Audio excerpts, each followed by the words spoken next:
Krishna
সবাই এখন পরিকথা শুরু হবে। গোপাল ভাই বলে আসতে পারবে না, চাপ খাবে তো সবাই চুপচাপ এখন নিরবতা বজায় রাখবে। আজকে আমাদের ঝুলন যাত্রার অন্তিম নমঃ বিষ্ণু নারায়ণ কৃষ্ণ কৃষ্ণায় ভূতলে শ্রীমতে জয় পতাকা স্বামী নীতি নামিনে নমো আচার্য পাদায় পিতায় কৃপা প্রদায় গৌর কথা দামোদায় নগর রাম তারিণে নমঃ বিষ্ণু পাদায় কৃষ্ণ কৃষ্ণায় ভূতলে শ্রীমতে ভক্তি বেদান্ত স্বামী নীতি নামিনে নমস্তে সরস্বতী দেবে গৌরবাণী প্রচারিণে निर्विशेष शून्यवादी पश्चात्देश पंचाकल्पतरुभश्च कृपासिन्धुभैश्च पतितानां पावनेभ्यो वैष्णवेभ्यो नमो नमः।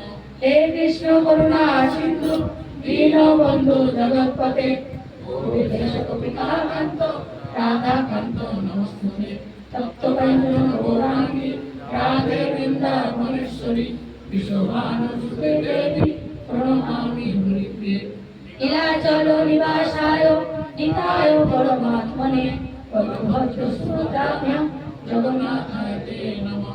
ओम इंद्राय तुलसी देवाय याय केशवसुत विष्णु भक्ति पदे देवी सत्यवताय नमः। जय श्री कृष्ण चैतन्य प्रभु नित्यानंद श्री अद्वैत गदाधर शिवासादि गौर भक्तवृंद। हरे कृष्णा कृष्णा कृष्णा हरे हरे हरे राम राम राम हरे हरे। हरे कृष्णा कृष्णा कृष्णा हरे हरे हरे राम राम राम हरे हरे। हरे कृष्णा कृष्णा कृष्णा हरे हरे हरे राम राम हरे हरे। ओम नमो भगवते वासुदेवाय ओम नमो भगवते वासुदेवाय ओम नमो भगवते वासुदेवाय।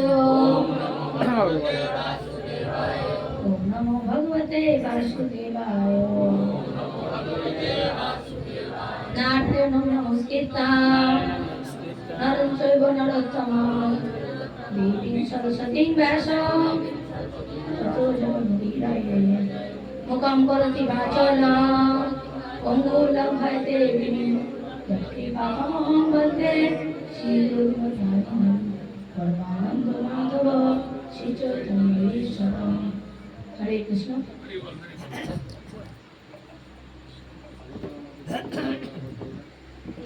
চলন যাত্রা অনুষ্ঠানে রাধা মাধবকে বলতে হবে। আপনারা কোথায় যাচ্ছেন চন্দ্রবাবু? কেন অসুবিধা কি? এখানে কাজ আছে? ঠিক আছে, কাজ থাকলে ভালো না, কেউ আড্ডা দিবেন না নিজে। আজকের দিন শেষ দিন, এই কথা শুনতে কেউ বাদ দিবেন না, আর যে বাদ দিবে সে ফাঁকি পাবেন না। কাজ আছে তো মনোহর প্রভুর বিশেষ কৃপাতে আমরা প্রতি বছর 5 বছর 6 বছর হতে চললো এই সুযোগ পেয়েছি, আর সুযোগ সদ্ব্যবহার আমরা করছি, রাধা মাধবকে দোল দিচ্ছি। আমাদের কোনো হেডেক নাই, চলে আসছি আর আরতি কীর্তন একটু নাচ গান করে প্রসাদ পেয়ে চলে যাচ্ছে। কত সুযোগ ভক্ত আমাদেরকে করে দিয়েছে, এটা ভগবানের গুরুদেবের বিশেষ কৃপা ছাড়া কেউ পারে না। তো মনোহর প্রভুর প্রতি বিশেষ কৃপা আছে, তার জন্য এটা হচ্ছে। ওনার পরিবার সবাই ভক্ত, সবাই দীক্ষিত ভক্ত, কত আনন্দের সংবাদ, এটা আমাদের গর্বের কথা। তো উনি গত 4 দিন ধরে নিজে প্রসাদের ড্রাইভার গ্রহণ করেছেন। আজকে অন্তিম দিবসে আমরা সবাই ভক্ত মিলে আজকে প্রসাদের ড্রাইভার।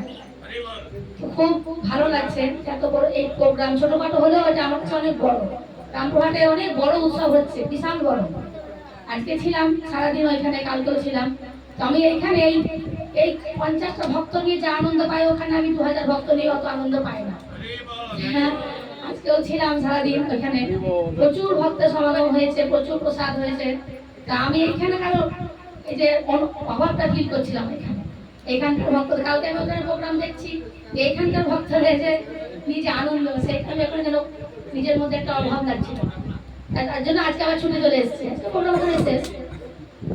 তো আমার ভরি কথা বলার কোনো যোগ্যতা নাই, বলার চেষ্টা করবো, বলার মধ্যে অনেক ভুল ত্রুটি হবে। আজকে বলরাম জয়ন্তী, বলরামের আবির্ভাব দিবস, রাখি পূর্ণিমা মহামহোৎসব, ভাই বোনকে রাখি পড়ায়, বিশেষ করে বিহারীদের বাড়িতে হয়। আমাদের এখন বাঙালিদের মধ্যেও এই রাখি পড়ার প্রচলন উঠে গেছে। আমার অনেকে রাখি পড়িয়েছে, অনেক রাখি তুলতে হয়েছে, এতদূর পর্যন্ত রাখি পড়িয়েছিল সবাই। আজকে আমার মানে যারা গুরু বোন, তারা মেয়েরাও পড়িয়েছে, আর সবাই পড়ে, সবাইকে খুব ভালো লাগছে। তো রাখি বন্ধন উৎসব আর বলরাম দেবের আবির্ভাব তিথি। তো বলরাম সম্পর্কে অত মানে খুব একটা মানে জানা নাই, ততটুকু জানি আমি বলার চেষ্টা করব।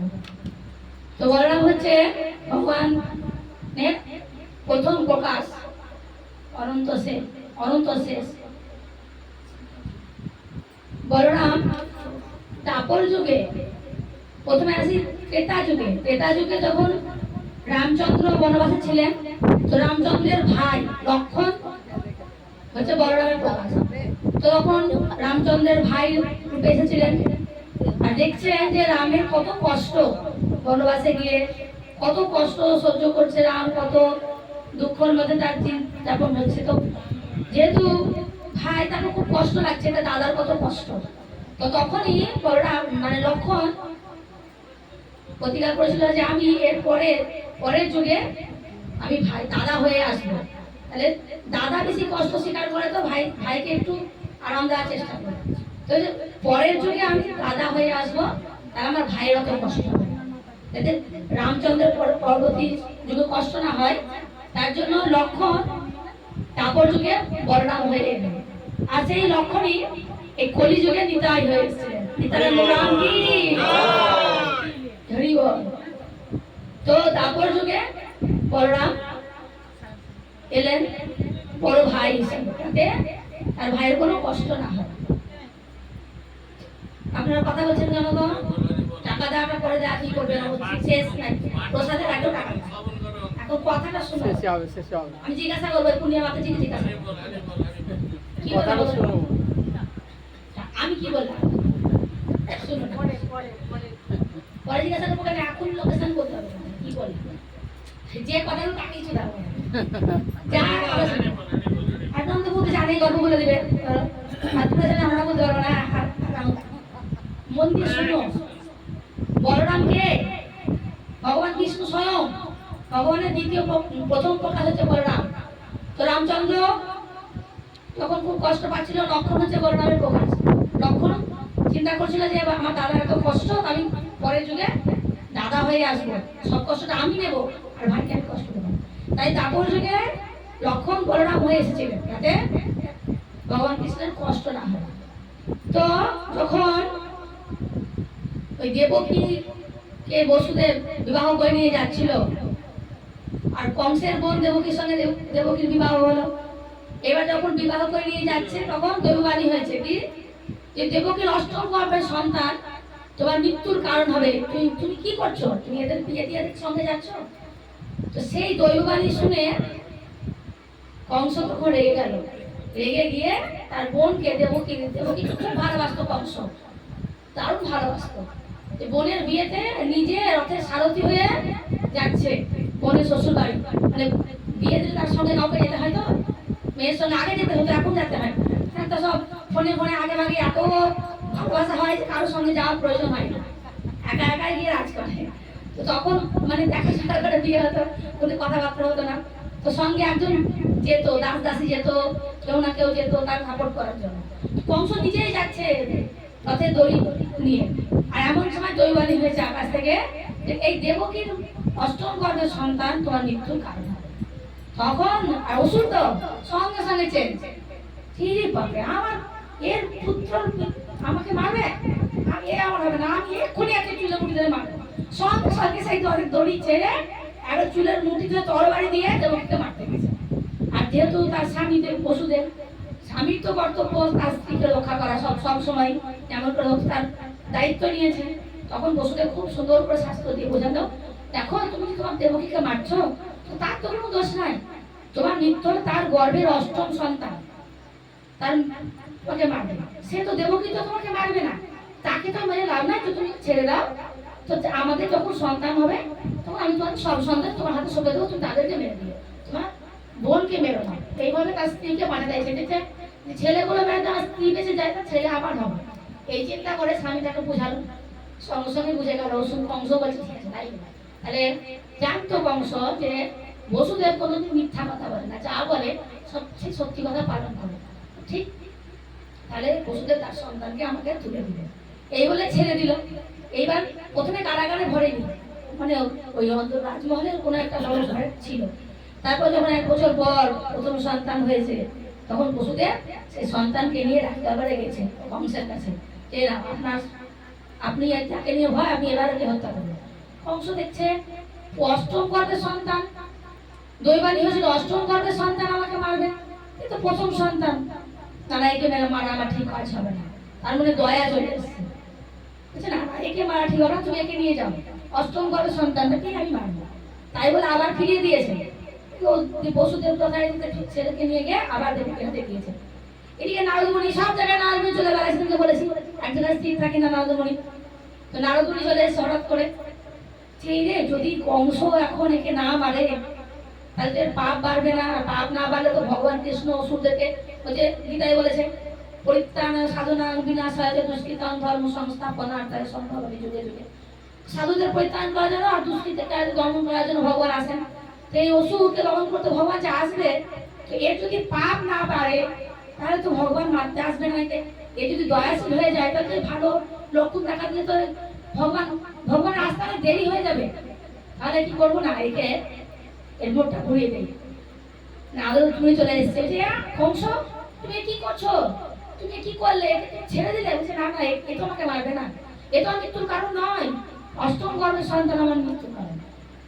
না তুমিও তাই, তুমি জানো না ভগবান বিষ্ণুর মায়া জানো না, অষ্টম গর্ভের সন্তান প্রথম থেকে গুনলে পরে কে অষ্টম আর শেষ থেকে গুনলে কে অষ্টম, তুমি সেটা কি জানো? জানো না, তার জন্য তুমি ভুল করছো। তুমি জানো না বিষ্ণুর কি চাল, তোমাকে মারার জন্য অনেক রকম চালতে পারে। তখন হ্যাঁ ঠিক তো, এই বিষ্ণুর অনেক চাল হতে পারে। তখন সে দেবকীর কাছে গিয়ে সেই সন্তানকে টেনে নিয়ে আর ছাড় দিয়ে বলেছে যে না, যদি দেবকী পালিয়ে যায় এবার কারাগারে হয়, ওদেরকে নিয়ে গিয়ে এবার কারাগারে হাতে পায়ে বেঁধে দিয়ে বেঁধে দিয়েছে। প্রথম সন্তান গেল, তারপরে বছর বছর একটা করে সন্তান হয়, আর কংস খবর পায় আর যায়, আর সন্তানকে নেয় আছাড় দিয়ে মারে। 6টা সন্তান মৃত্যু হলো। এবার সপ্তম গর্ভে এলেন ভগবান বলরাম, ভগবানের প্রথম প্রকাশ। তো ভগবান কখন আসেন? বলরাম সবসময় কৃষ্ণকে সাপোর্ট করতেন, সবসময় মানে এই যে বলরামের প্রকাশে যে আমরা আরতি করি, এই শঙ্খ ঘন্টা চামর আসন সমস্ত কিছু পূজার উপকৃত যেগুলো আছে সবকিছু বলরামের প্রকাশ, সবসময় ভগবানের এতে থাকে, সাপোর্ট করে। তো ভগবান আসবেন, কৃষ্ণ যেহেতু আসবে তার অষ্টম গর্ভে, তো আগেই বলরাম সেই গর্ভে প্রবেশ করছে। কেন? সেই গর্ভকে শুদ্ধিকরণ করার জন্য, সেটা পরিষ্কার করার জন্য, যেখানে ভগবান জন্মগ্রহণ করবেন। তো সেই গর্ভে সপ্তম গর্ভে কে এলেন না, ভগবান বলরাম প্রবিষ্ট হলেন। আর বলরাম প্রবিষ্ট হওয়ার সঙ্গে সঙ্গে মাতা দেবকী খুব একটা আনন্দ, মানে যখন ভগবান আসবে তার মধ্যে একটা আনন্দ, মানে মুখে চোখে হাসি আসছে, আনন্দ ভাব লাগছে, কিছু একটা মানে আনন্দ লাগছে তাকে। আর কারাগারে আলোক চারিদিক আলোকিত হয়ে গেল, খুব সুন্দর পরিবেশ তৈরি হলো। যখন 7 মাস গর্ভ, 7 মাস কত বড় পেট হবে, বড় হয়ে যাবে, 7 মাস গর্ভ, হঠাৎ করে একদিন ভগবান কাকে ডাকলেন? যোগমায়া দেবীকে ডাকলেন। যোগমায়া দেবীকে ডাকলেন, এটাকে বললেন তুমি এই যে মায়ের গর্ভে যে বলরাম আছেন, একে এখান থেকে অন্য জায়গায় স্থাপন করতে হবে তোমাকে। কোথায় না, নন্দরাজার গৃহে রোহিণী মাতা আছে। রোহিণী দেবী হচ্ছেন বসুদেবের আর একটা স্ত্রী। তো যখন কংস দেবকীকে মারতে উদ্যত হলো, তারপর কারাগারে বন্দী করলো, তখন ওই বসুদেবের আরো অনেক স্ত্রী ছিল, তার মধ্যে প্রধান রোহিণী দেবীও ছিলেন। তো তখন সব স্ত্রীকে বসুদেব খবর দিলেন যে তোমরা সবাই বাপের ঘরে চলে যাও, যদি বা তাদেরকে নিয়ে এসে বন্দি বানায়। তখন সবাই তার বাপের বাড়িতে গিয়েছিল। তো ওই রোহিণী দেবী নন্দরাজার গৃহে ছিলেন সেই সময়। তো রোহিণী দেবী হচ্ছেন বসুদেবের একটা স্ত্রী। তো বিষ্ণু বললেন যোগমায়া দেবীকে যে বলরামকে এই গর্ভ থেকে তুমি তুলে নিয়ে গিয়ে ওই রোহিণী মাতার গর্ভে স্থাপন করো। তখন 7 মাস। তো ঠিক যোগমায়া দেবী বললে তুমি যদি এই কাজটা করলে তুমি এই জগতে মহামায়া দেবী রূপে আবির্ভূত হবে, মানে প্রতিষ্ঠা হবে। আর তোমার কি হবে, কার ওই জগৎবাসী তোমাকে পূজা করবে। ধনং দেহি জনং দেহি, যত কিছু সুন্দরী ভার্যান দেহি বলে তোমার পূজা করবে, আর তুমি তাদেরকে সব সেই বর প্রদান করবে, আর তুমি মানে প্রতিষ্ঠা আসবে। তো যোগমায়া দেবী যেহেতু ভগবানের আদেশ, ওই ভগবান বলরামকে ওই মাতা দেবকীর গর্ভ থেকে সংকর্ষণ করে নিয়ে গিয়ে কার গর্ভে স্থাপন করলেন, রোহিণী মায়ের গর্ভে। রোহিণী মাতা ঘুমিয়েছিলেন, আর এদিকে দেবকী মাও ঘুমিয়েছিলেন। এখান থেকে তুলে নিয়ে গিয়ে ওইখানে স্থাপন করলেন। সকালে ঘুম ভেঙে দেখছে রোহিণী দেবী তার মানে পেট এত বড়। হঠাৎ কি ব্যাপার, পেটে সন্তান কি করে চললো, তো বুঝতে পারছে না, স্বামী তার সঙ্গে নাই, পেটে বাচ্চারই করে চলে এলো। সকালে উঠে নন্দরাজাকে আর যশোদা মাকে ডেকে বলছেন আমার এটা কি অবস্থা, হঠাৎ করে আমার গর্ভে সন্তান এসে গেছে। তো লোকেরা কি বলবে, এর স্বামী কাছে থাকে না, সন্তান কি করে পেটে চলে এলো, তো লোক নিন্দার অনেক ভয় আছে, খুব দুঃখ করছে, আমি কি বলে কি জবাব দিব। তখন নন্দরাজা বললো না, কোনো চিন্তা নাই, নিশ্চয়ই কোনো ভগবানের খেলা লীলা কিছু আছে। তো চলো আমাদের ইষ্টগুরু শাণ্ডিল্য ঋষির কাছে যাই। তিনি হচ্ছেন ত্রিকালদর্শী, এই ধ্যান করে সবকিছু জানতে পারে। তারা তার কাছে যাব, তার কাছে জিজ্ঞাসা করবো যে এটা কি ব্যাপার, তিনি আমাদেরকে যা বলবেন সেইভাবে আমরা চলব। তারপর তারা তাদের গুরুর কাছে গেলেন, শাণ্ডিল্য ঋষির কাছে। তখন শাণ্ডিল্য সবকিছু যখন খুলে বললেন ব্যাপার, তখন তিনি ধ্যান করে জানতে পারলেন যে ভগবান বলরাম রোহিণী দেবীর গর্ভে এসেছেন মাতা দেবকীর গর্ভ থেকে। সব কথা খুলে বললেন, তোমার কোনো ভয়ের চিন্তা নাই, কোনো তোমার অপমান লজ্জা কিছু করার দরকার নাই, স্বয়ং বলরাম আছে তোমার গর্ভে, আর ওই দেবকীর গর্ভ থেকে এখানে এসেছে, এটা বসুদেবেরই সন্তান, তোমার স্বামীরই সন্তান তোমার গর্ভে আছে। তার জন্য তুমি কোনো নিশ্চিতে থাকো। আর এই যখন তোমার সন্তান এই জগতে আসবে, তখন অনেক মানে এই জগতের অনেক মানে কল্যাণ হবে, তার সঙ্গে ভগবান কৃষ্ণ আসবে, সমস্ত কিছু বললেন। তারা নিশ্চিন্ত মনে বাড়ি এলেন। এইদিকে যখন ঘুম ভেঙে দেবকী মায়ের গর্ভে দেখছে সন্তান নাই, পেট কিছু ফাঁকা হয়ে গেছে, তখন তো এদিকে সবাই খবর চলে গেছে, সবাই জানছে দেবকীর গর্ভপাত হয়ে গেছে। এবার ও কংস অসুর ভাবছে, তার রাজদরবারে সবাইকে সামনে নিয়ে বলছে যে আমি দেবকীর গর্ভে 6টি সন্তানকে পরপর মেরে ফেলেছি, তার জন্য এই সপ্তম গর্ভের সন্তান ভয়ে আগেই গর্ভপাত হয়ে গেছে, দেখছে হওয়ার পরে বলবো না, আগেই চলে যায়। এই বলে হাসাহাসি করছে, কংস হাসছে। অসুররা কেমন আছে, অসুরদের হাসি কিরকম হয়, হাসে না, সিরিয়াল দেখতে খুব হাসছে। এইবারে ভগবান কৃষ্ণ অষ্টম গর্ভে আবির্ভূত হলেন।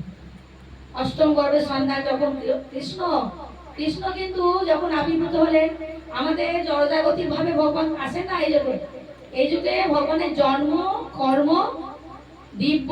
ভগবান কৃষ্ণ গীতায় বলেছেন জন্ম কর্ম জমে দিব্যম এবং যোগেতি তত্ত্বত তত্তাদেহম পুনর্জন্ম নৈতি মামেতি সহর্জন।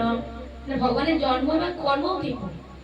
এই যে জানতে পারবে যে ভগবানের জন্ম আর কর্ম দিব্য, তাকে আর এই দেহ ত্যাগ করার পর আর দেহ ধারণ করতে হয় না।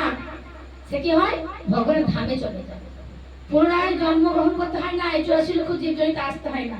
আর ভগবানের এই জন্মকর্ম দিব্য বারবার লীলা কেন করে, এই লীলাগুলো শ্রবণ করার মাধ্যমে আমাদের এই জড় জগতের বন্ধন থেকে আমরা উদ্ধার পাতে পারি, তাই জন্য ভগবান লীলাগুলো করে। ভগবানের কি দরকার ছিল?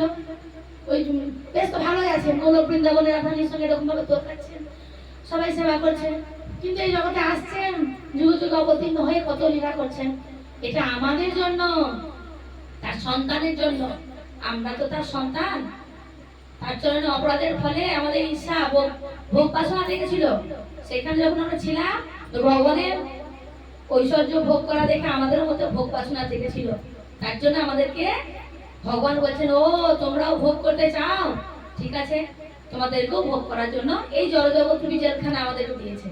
এখানে সব কিছু আছে, ভোগ কর, ভোগ বাসনা, টাকা পয়সা, বাড়ি গাড়ি, ব্যাংক ব্যালেন্স, ভগবান সবকিছু ব্যবস্থা করে দিয়েছেন। যাও, তোমরা ভোগ করতে চেয়েছিলে, তোমরা এখানে ভোগ করো, আর ভোগ করো, আর ভোগের পরে কি করো?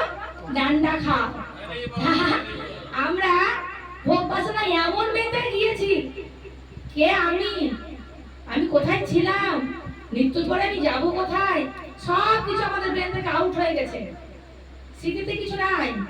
আমি যে ভগবানের ধামে ছিলাম, এখানে যে এসেছি, আমার যে মৃত্যু হবে আজকাল, আজ বাদে কাল, একটার পর একটা দিন রাত তিন রাত করে আমাদের কিভাবে কাল সময় নষ্ট হয়ে যাচ্ছে, সেই মাথাতে নাই আমাদের।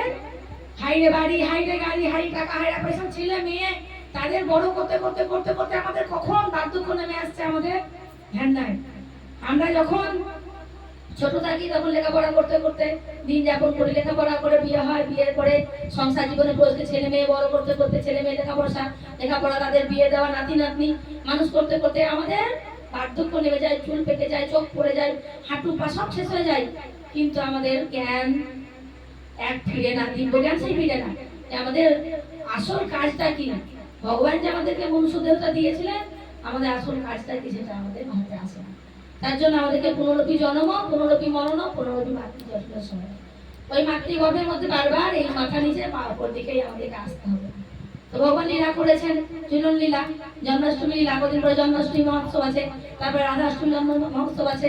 এইসব লীলাগুলো যারা শ্রবণ করবে, এইসব লীলা, এইসব মহোৎসব যারা পালন করবে, যারা উৎসবে অংশগ্রহণ করবে, সহযোগিতা করবে, অর্থ দিয়ে, বুদ্ধি দিয়ে, শক্তি দিয়ে, সবাই এই জড়জগতের বন্ধন থেকে উদ্ধার পেয়ে ভগবত ধামে চলে যাবে। তাই বলে তো এইগুলো আমরা কিভাবে জানতে পারছি? সাধু সঙ্গের মাধ্যমে। সাধু সঙ্গ আমরা কি করে পেলাম? আমরা গুরুদেবের আনুগত্যে এসে আমাদের প্রভুপাদের কি পাই, সে প্রভুপাদ যদি না থাকতো আমরা কোনোদিন জানতে পারতাম না আমাদের মনুষ্য জীবনের উদ্দেশ্য কি। যদি প্রভুপাদ না হইতো তবে কি হইতো, এই জীবন বহিত কিসে।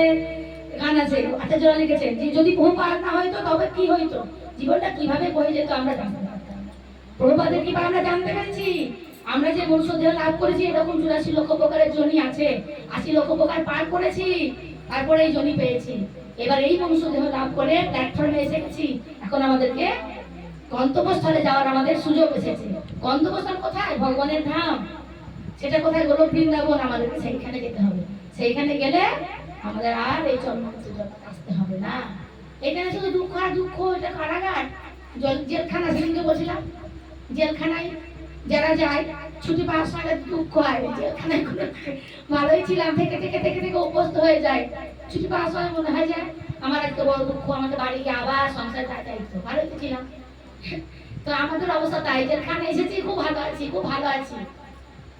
সত্যি কি ভালো আছি? একটার পর একটা মানে কর্তব্য করতে করতে করতে করতে কখন সময় চলে যাচ্ছে আমাদের আয়ত্ত নাই। তো ভগবান কৃষ্ণ এলেন, তারপরে অষ্টম গর্ভে, সপ্তম গর্ভে বলরাম এলেন, ওই দেবকী রোহিণী মাতার গর্ভে, আর কৃষ্ণ জন্মগ্রহণ করে দেবকী মায়ের গর্ভে। এবার ভগবান সঙ্গে সঙ্গে চতুর্ভুজ নারায়ণ রূপে এসেছিলেন। চতুর্ভুজ নারায়ণ রূপে এসেছিলেন মানে শঙ্খ চক্র গদা পদ্মধারী পীতবসন, তারপরে ময়ূরপুচ্ছ সবকিছু নিয়ে। তার তখন দেবকী মা আর বসুদেব কেবল একমাত্র জেগে আছে, গভীর নিদ্রায়, রাত 12টায় জন্ম হয়েছে ভগবানের। তারপর সব কারাগারে সব পায়ে ঘুমিয়ে পড়েছে। ভগবান নিজেই বললেন, বসুদেব আর দেবকী বলছে যদি আপনি এরকম অবস্থা থাকেন আর যদি দেখে লাই তারা এসে মারবে, আমি এক ছোট অবস্থায় হয়ে যান, বাচ্চা হয়ে যান। তখন বললো যে আমি শিশু হয়ে রূপ ধারণ করছি, তোমরা আমাকে বৃন্দাবনে গোকুলে গিয়ে রেখে আসো, ওই নন্দরাজের গৃহে যেখানে আমার দাদা আছে, সেখানে একসঙ্গে আমরা বড় হবো, সেখানে অনেক আমাদের পশু পাখতে হবে। তখন ভগবানের ইচ্ছায় সমস্ত কারাগারের দরজা খুলে গেল, হাতের পায়ের বেলি খুলে গেল। এবার বসুদেব কৃষ্ণকে নিয়ে গেলেন যমুনা পার করে, সব জানেন, জন্মাষ্টমীতে আলোচনা হবে। তো যখন যশোদা মায়ের কাছে দিয়ে আসলো, যশোদা ঘুমিয়েছিল, আর সেইখানে যশোদা মায়ের একটা কন্যা সন্তান হয়েছিল। ভগবান বলে দিয়েছিল ওইখানে একটা কন্যা সন্তান থাকবে, তাকে তুমি নিয়ে আসবে আর একে রেখে। তো ভগবানকে রেখে সেই কন্যা সন্তানকে নিয়ে এলো বসুদেব। তারপর আবার তাদের হাতে পায়ে বেরিয়ে কারাগার বন্ধ হইলো, সবার ঘুম ভেঙে গেল, বাচ্চা কান্না করছে। কান্না করার পরে যখন খবর দেওয়া হলো কংসকে যে এইবার একটা কন্যা সন্তান জন্মগ্রহণ করেছে, কংস ভাবছে কন্যা সন্তান অষ্টম গর্ভে, তাহলে দেবতারাও কি মিথ্যা কথা বলে? দৈববাণিত হয়েছিল অষ্টম গর্ভের পুত্র সন্তান, তাহলে দেবতারাও মিথ্যা বলছে, এটাই ভাবছে কংস। যাক, মিথ্যা কন্যা হোক আর পুত্র চাই, মেরে আসি বাবা, যাকে যদি কখনোই মরে যাবো, মানে মৃত্যু ভয় আমাদের সবারই আছে, পশুদেরও আছে, আমাদেরও আছে। এখন যদি বলে আমাদের কাউকে মিথ্যা, আমরা কি করে বাঁচবো তাই চেষ্টা করবো, মরার বয়স কোন, মরার জন্য প্রস্তুতি নিব না, আমরা বাঁচার চেষ্টাই করবো। তো কংস চলে এসছে মারবার জন্য। তখন দেখো বসুদেব বলছেন এটা তো তোমার কন্যা সন্তান, একে তুমি মেরো না, ছেড়ে দাও, এটুকু যদি বাঁচিয়ে রাখো তাহলে তোমার পুত্রের সঙ্গে এর বিবাহ দেবো, তোমার পুত্রবধূ হবে, এই বলে তাকে সান্ত্বনা দিচ্ছে। বলছে না না না, পুত্রবধূ তখনই তো পরে মারে, এখনই মেরে দেবো, সব বাঁচিয়ে দেখা যাবে না। ওকে যখন এইভাবে তুলেছে মারার জন্য, যোগমায়া দেখছিলেন, তখন উড়ে চলে গেছে অষ্টভুজ ধারণ, দশভুজা মা দুর্গা ধারণ করে চলে গেছে। বলছে এ মূর্খ কংস, তুমি জানো না তোমার এই বদিবে যে গোকুলে বাড়ি যেছে, তুমি বুঝতে পারো না তুমি আমাকে মারতে আসছো, তোমাকে যে মারবে সে আগেই চলে গেছে বৃন্দাবনে, ওখানে বাড়ছে। ব্যাস বলে আপ চলে গেল কংস। তো ব্যাস দেখে ফায়ার, তাহলে দেখো তো গোকুলে কে জন্ম নিয়েছে ওই দিনে, খবর নাও। খবর নিয়ে যখন জানতে পাওয়া গেল যে ওই ঘরে জন্ম নিয়েছে কৃষ্ণ, খবর পাওয়া গেল, তখন কংসকার ওষুধ লাগে, একটার পর একটা ওষুধ পাঠায় মারতে। তো কৃষ্ণ বলরাম দুজনা মিলে মানে অনেক ওষুধ বধ করেছেন, কৃষ্ণ বেশি, বলরাম অনেক ওষুধকে বধ করেছেন। তো তারপরে যখন নামকরণের সময় এলো, নামকরণ করতে গেল কার কাছে? ঋষি গর্গ ঋষির কাছে। গর্গ ঋষি ধ্যান করলে জানতে পারলেন ভগবান, নাম দিলেন, বলরামের নাম দিলেন কি? একটা বলদেব, অমিত বলশালী, মানে প্রচুর বল শক্তি ছিল বলে তার নাম বলদেব। আর একটা নাম শঙ্কর্ষণ, কিন্তু একটা গর্ভ থেকে আকর্ষণ করে নিয়ে তার একটা গর্ভে স্থাপন করা হয়েছে শঙ্কর্ষণ। আর তার ওই হাল নাঙ্গল, তার অস্ত্র বলে তার নাম হলধর। আর অনেক নাম আছে।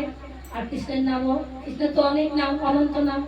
কৃষ্ণের নাম রাখলেন কৃষ্ণ, সর্ব আকর্ষণ, সবকিছু সবাইকে আকর্ষণ করতেন কৃষ্ণ, কৃষ্ণ। কৃষ্ণ বলরাম একসাথে গোকুলে বড় হলেন। তারপরে বড় হওয়ার পরে একদিন মথুরায় ডাক এলো। কংস তো অনেক চেষ্টা করলো, মারতে পারলো না। তারপরে একদিন ওই মল্লযুদ্ধের আয়োজন করলো, অক্রুরকে পাঠালো, যাও তুমি নিয়ে আসো। অক্রুরকে না বিদুরকে?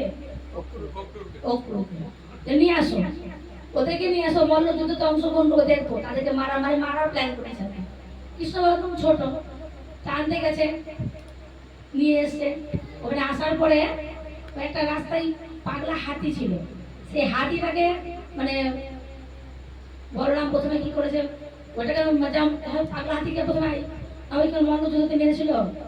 আমি শুনলাম হাতিটাকে মেরেছে, মেরে হাতির দাঁতটাকে নিয়েছে, হাতির দাঁতটাকে নিয়ে ওই রাজার কাছে গেছে, একটা ই দিতে হবে, তো উপহার দিতে হবে, ওই দাঁতটা নিয়ে গেছে ভেট স্বরূপ।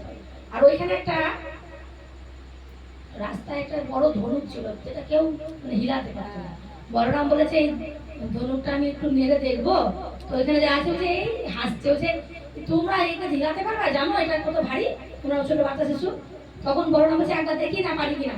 তো ওই হালকা ধনুকটা এক হাতে তুলে করে ভেঙে দিয়েছে। সবাই অবাক হয়ে গেছে, অকুর বুঝতে পেরেছে এটা সাধারণ না। আর অকুর তাদের সঙ্গে ছিল, গার্ড করছিল, যখন এদের যদি বিপদ আপদ হয় তখন বুঝতে পারলো অকুর যে এদেরকে গার্ড করার আমাদের দরকার না, এরা নিজেরাই নিজেদের রক্ষা করতে পারবে। এইবার ওইখানে কংসর কাছে গিয়ে কংসকে সেই হাতির দাঁত উপহার দিয়েছে, এই কিছু তো একটা ভেট দেওয়া উচিত, তো আপনার জন্য এই ভেটটা নিয়েছি।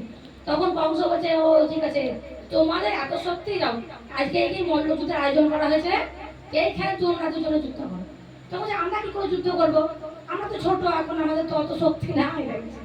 ভগবান না না, তোমাদের অনেক শক্তি, তোমরা এত এই হাতিকে মারতে পারো, হাতে এই কিছু পারবে না, এই মল্লযুদ্ধতে অনেক সব বড় বড় ঈদের যোদ্ধাদেরকে নিয়ে এসে ওরা মেরে দিল। কংস কৃষ্ণ বলরাম মরে যাবে। তারপর কৃষ্ণ ঠিক আছে তাই যাবে। এবার যুদ্ধ শুরু হয়েছে, ভগবান কি আর পারে একের পর পরাপর সবকে কিল মেরে ঘুষি মেরে। ওই আগে জন্মে ত্রেতা যুগে যখন ভগবান রামচন্দ্র ওই তীর ধনুক দিয়ে সবাইকে মারছিল অসুরদেরকে, তো সীতা দেবীর খুব দুঃখ হচ্ছিল। যে ভগবানকে বলছিল যে দেখো এরা তো সবাই তোমার সন্তান, অসুর হোক পশু হোক সবাই আমাদের তোমারই সন্তান। এই চন্দ্রমা উঠে যাও তো, ঘুমিয়ে পড়ছে শুনতে পাবে না। তো সবাই তোমার সন্তান, তো সবাইকে তুমি অস্ত্র দিয়ে মারছো, এটা আমার খুব খারাপ লাগছে। আমি তোমার তো মায়ের মতো, তো মা হয়ে সন্তানদের মৃত্যু আমি আর কত দেখবো। তো বলছে তুমি যখন পরের জন্মে আবার আবির্ভাব অবতার নিয়ে আসবে তখন তুমি অস্ত্র ধারণ করতে পারবে না। তো ভগবান তথাস্তু, ঠিক আছে তাই হলো, অস্ত্র ধারণ করবো না। তো অস্ত্র ধারণ করবো না খেয়েছে ঘুষি মারতে, কিল চর মারতে তার মানা করেনি। এবার অস্ত্র ধরছে না, আর ঘুষি মেরে কিল মেরে চর মেরে লাঠি মেরে সবকে শেষ করেছে। সীতা যখন দেখছে তো কিছুই হচ্ছে না, একে তো অস্ত্র ধরতে মানা করলাম, তবে কিল মেরে ঘুষি মেরে সবকে মেরে ফেলছে। বলছে এটা কি হলো, এটা তো আমার কথা রাখা হলো না। ঠিক আছে পরবর্তী যুগে যখন কলি যুগে আসবে তখন তুমি ঘুষি মারতেও পারবে না, কিল মারতে পারবে, কিছুই মারতে পারবে না। প্রেম দিয়ে তোমাকে সবাইকে বধ করতে হবে। তাই ভগবান কৃষ্ণ চৈতন্য মহাপ্রভু রূপে আসলেন এই কলি যুগে। রাধা আর রাধারানীর সঙ্গে ভাব নিয়ে এলেন, মিলিত তনু, রাধা কৃষ্ণ মিলিত তনু মহাপ্রভু চৈতন্য মহাপ্রভু এলেন আর প্রেম দিয়ে সবাইকে বধ করলেন। হরে কৃষ্ণ কৃষ্ণ কৃষ্ণ হরে হরে, হরে রাম রাম রাম হরে হরে। প্রেম দিয়ে আমরা সবাই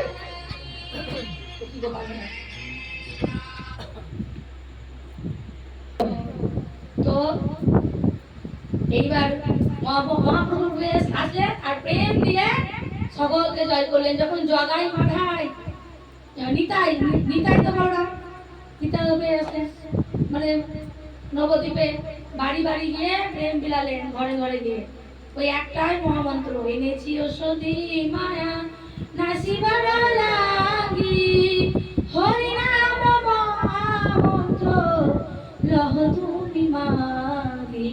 গোলক বৃন্দাবন থেকে নিয়ে এলেন এই মহামন্ত্র। এই নাম যেমন তেমন সাধারণ মন্ত্র নয়, মহামন্ত্র। আমাদের কুড়োগুড়ার মন্ত্র দেয় অনেক মন্ত্র কানে কানে, সেই মন্ত্র আর এই মন্ত্র আকাশ পাতাল তফাৎ। যে মহাপ্রভু দেহা এটা মেড ইন চাইনা নয়, মেড ইন ইন্ডিয়া নয়, মেড ইন জাপান নয়, এটা মেড ইন গোলক বৃন্দাবন। গোলক বৃন্দাবন গোলকের প্রেমধন হরিনাম সংকীর্তন।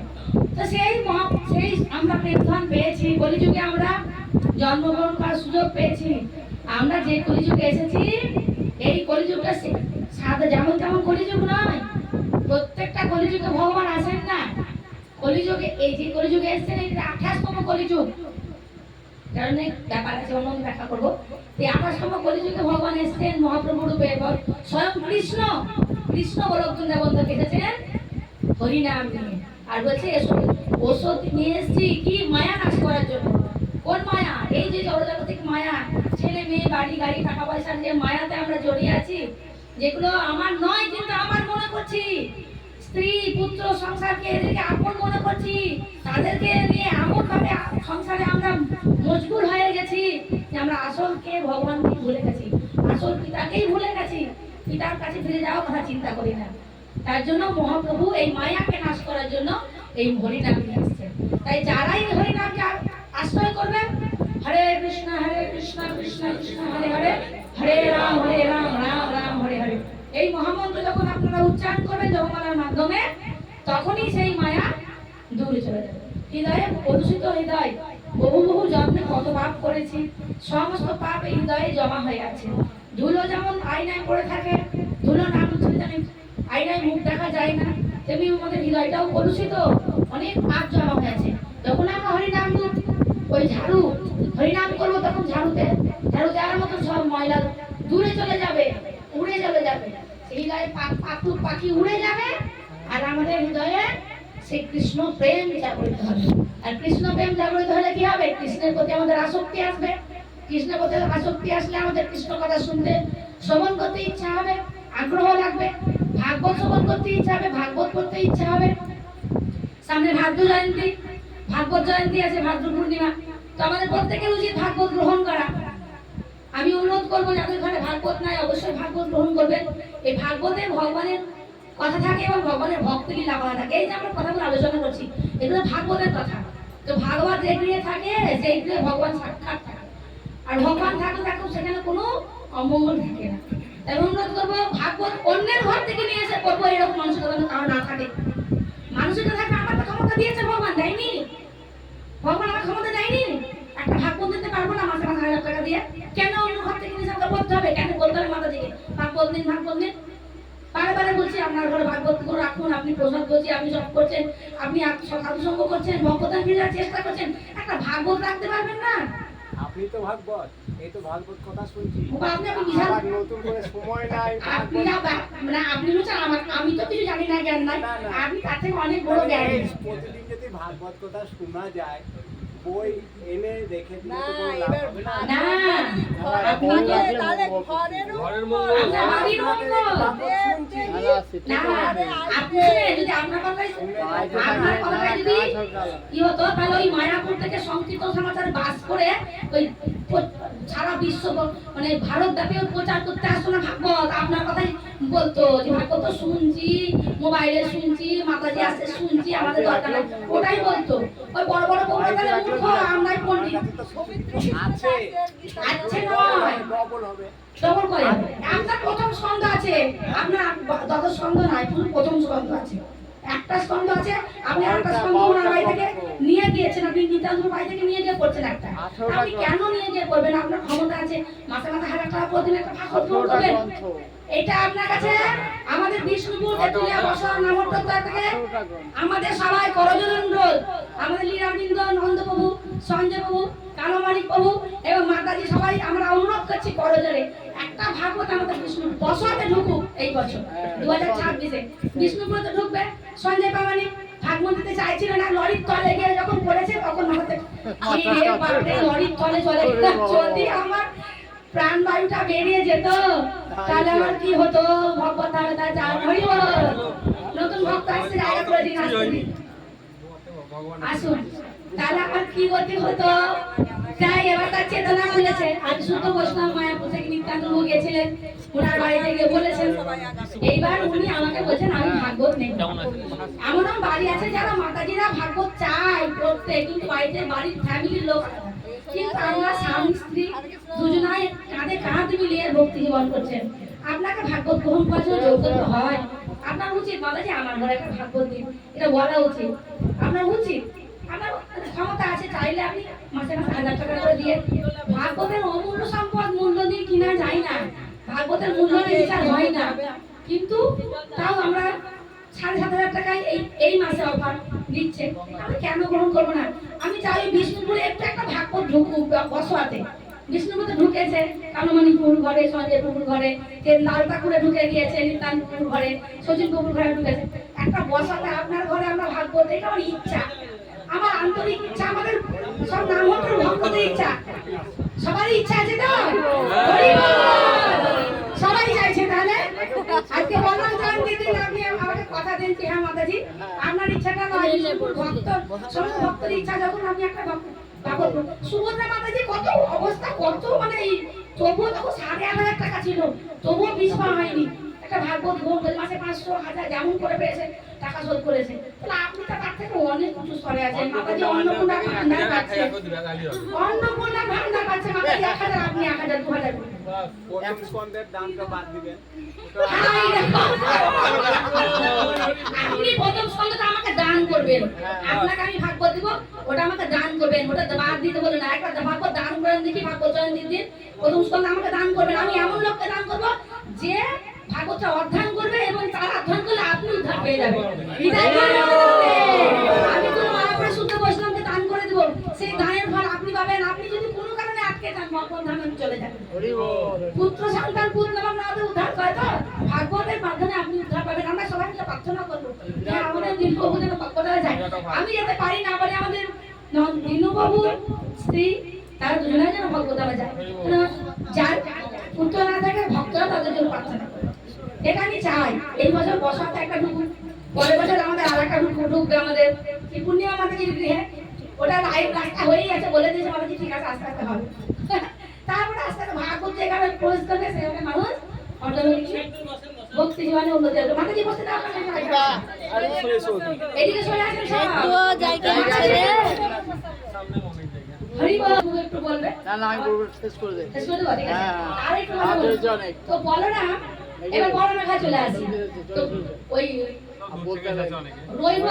রৈবত রাজার কন্যা রেবতী, বলরামের স্ত্রী। তো রেবতী দাপর যুগের মানে কন্যা, আর বলরাম রেবতী দাপর সত্য যুগের কন্যা রেবতী, আর দাপর যুগে বলরাম। তো রেবতীর বিবাহ হয়নি, তার বাবা দেখছে মেয়ের বিবাহ হচ্ছে না, অনেক মানে পাত্র কোথায় পাচ্ছে না, রেবতীর মতো তার যোগ্য পাত্র খুঁজে পাচ্ছিলেন না। তাই কি করে তার মেয়েকে নিয়ে ব্রহ্মার কাছে গিয়েছে একদিন। সব গিয়ে ব্রহ্মাকে জিজ্ঞাসা করছে, আমার মেয়ের উপযুক্ত পাত্র আমি পাচ্ছি না, আমি কার সঙ্গে বিয়ে দেবো? তখন ব্রহ্মা বলছে, এর উপযুক্ত পাত্র আছে দাপর যুগে। দেখো তুমি তো সত্য যুগে, এখন তো দাপর যুগ চলছে। তো এখন দাপর যুগে বলরাম আছে, বলরামের আবির্ভাব হয়েছে, এখন দ্বারকা রাজা হয়ে গেছে। তো বলরামের সঙ্গে তোমার কন্যার বিবাহ দাও। তো তখনকার যুগে মানে মানুষের উচ্চতা ছিল 21 হাত। আমাদের যেমন কলিযুগের মানুষের উচ্চতা 3.5 হাত, আমরা সবাই নিজের হাতে 3.5 হাত আমাদের উচ্চতা কলিযুগে। আর ত্রেতা যুগে ছিল 7 হাত, আর দাপর যুগে 21 হাত, ত্রেতা যুগে 14 হাত, তারপরে 3.5 হাত। না, সত্য ত্রেতা দাপর 28 আর 21 14 3.5 7 14 21 হ্যাঁ, মানে কলিযুগে 3.5 হাত, কলিযুগে এর আগের যুগে ছিল দাপরে 7 হাত। আর ওই যে সত্য যুগের কত লম্বা 21 হাত, 21 হাতের নারী কন্যা আর ছেলে হচ্ছে 7 হাত। কেমন লাগবে তাহলে? এবার দাঁড়িয়েছে বিয়ে হবে, আর কৃষ্ণ দাদাকে বলছে, দাদা দাউজি এ তুমি এইটুকু, আর বৌদি এত লম্বায় কি ভালো লাগছে না, একদম মানাচ্ছে না, কি করে বিয়ে হবে? তো ঠিক আছে, তাহলে নাঙ্গল ছিল, ওই হাল ছিল কাঁধে, যারা এক্ষুনি একটা সাইজ করছি, ওই হাত দিয়ে টেনাকে নিচে নামিয়ে চলে গেছে, ঠিক সাইজ করেছে। তারপর ওইটা বৌদির সঙ্গে বলরামের বিবাহ হয়েছে। তা আমার আর মানে বলতে পারছি না, আমার এইটুকুই জানা ছিল। দেবতীর কথা বলছেন, তাহলে সত্য যুগ থেকেই মানে ছিল, বিয়ে হয়নি, সত্য যুগ থেকে আছে। হ্যাঁ, আছে কি মানে বিয়ে হয়নি, যেমন অভিরাম কানাই ছিল, বিয়ে মানে অপকট হয়নি। এবার যখন কলিযুগে এলো এর সঙ্গে নিতাইয়ের সঙ্গে নবদ্বীপে, যে আমি আর দেহ পাল্টাবো না, আমি এই দেহতেই তোমাদের লীলা দেখবো। তখন বলছি, তোমার তো এই এত লম্বা, তুমি 21 হাত, আর এখন কলিযুগে 3.5 হাত, তো তুমি কি করে, সবাই তো সন্দেহ করবে কে? তখন নিতাই আবার হাল দিয়ে তাকেও ছোট করে নিয়ে গেছে। তো এরকম ব্যাপার। আমার বলার মতো কোনো যোগ্যতা নাই, বলার মতো নেই, ভুল ত্রুটি পরিলক্ষিত হয়েছে নিশ্চয়। আমরা ভুলগুলো আমাকে শুধরে দিবেন অবশ্যই, আমি চেষ্টা করবো নিজেকে শুধরানোর, বলার প্রয়াস করেছি। আপনার জীবনে ভুল ত্রুটি হলে ক্ষমা করবেন। আজকে যেহেতু প্রসাদ আছে, ভোগ লাগছে নাকি?